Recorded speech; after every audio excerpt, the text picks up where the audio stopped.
शुरू अल्लाह के नाम से जो नहायत मेहरबान और बेहद रहम वाला है। जवाब में फरिश्तों ने आवाज़ दी जबकि वो महराब में खड़ा नमाज पढ़ रहा था कि अल्लाह तुझे याह्या अलैहिस्सलाम की खुशखबरी देता है। वो अल्लाह की तरफ से एक फरमान की तस्दीक करने वाला बनकर आएगा। उसमें सरदारी व बुजुर्गी की शान होगी, कमाल दर्जा का सदाबत होगा, नबूवत से सरफराज होगा और सालहीन में शुमार किया जाएगा।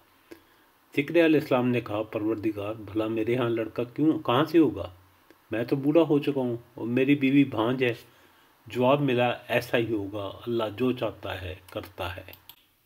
फिर वो वक्त आया जब मरियम अलैहिस्सलाम से फरिश्तों ने आकर कहा, ए मरियम, अल्लाह ने तुझे बरगज़ीदा किया और पाकीज़गी अता की और तमाम दुनिया की औरतों पर तुझको तरजीह देकर अपनी खिदमत के लिए चुन लिया।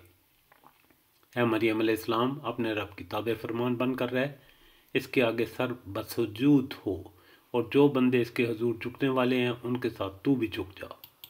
ए मोहम्मद सल्लल्लाहु अलैहि वसल्लम, ये गैब की खबरें हैं जो हम तुमको वही के ज़रिए से बता रहे हैं, वरना तुम उस वक़्त वहाँ मौजूद ना थे जब हैकल के खादम ये फ़ैसला करने के लिए कि मरियम अलैहिस्सलाम का सरपरस्त कौन होगा अपने अपने कलम फेंक रहे थे, और ना तुम उस वक़्त हाज़िर थे जब उनके दरमियान झगड़ा बरपा था।